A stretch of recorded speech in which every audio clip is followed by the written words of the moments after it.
তুমি পর্দা করো, সারা জীবন করবা, কিন্তু এখন তোমার বিয়ের কথাবার্তা হচ্ছে, এখন তো তোমাকে একটু ছাড় দিতে হবে, তাই না? আমি রাসূল সাল্লাল্লাহু আলাইহি ওয়াসাল্লামের দেখানো পথে চলার চেষ্টা করছি। মাশাআল্লাহ, আপনাদের পরিবারের সবাই বেশ ধার্মিক।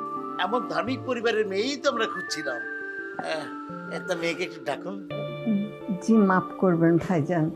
আম, আসলে আগে বিয়ের যে আসল কথা বা মানে দেন মোহর এগুলা এইসব কথাগুলো আগে ফাইনাল হোক, তারপর আপনারা মেয়ে দেখবেন। আর যদি দেখতেই হয়, এর মহিলা যারা আছেন ওরা গিয়ে ওর সাথে কথা বলুক, মেয়ের সাথে যতক্ষণ ইচ্ছা কথা বলুক, যা জানতে চায় জানুক, কোনো আপত্তি নেই।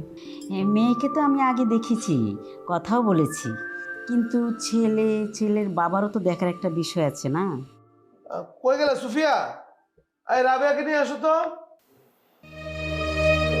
ভাবি, তুমি ভাইয়াকে বলনি পাত্রপক্ষের সাথে সব আলোচনা শেষ না করা পর্যন্ত আমি ওনাদের সামনে যেতে পারবো না।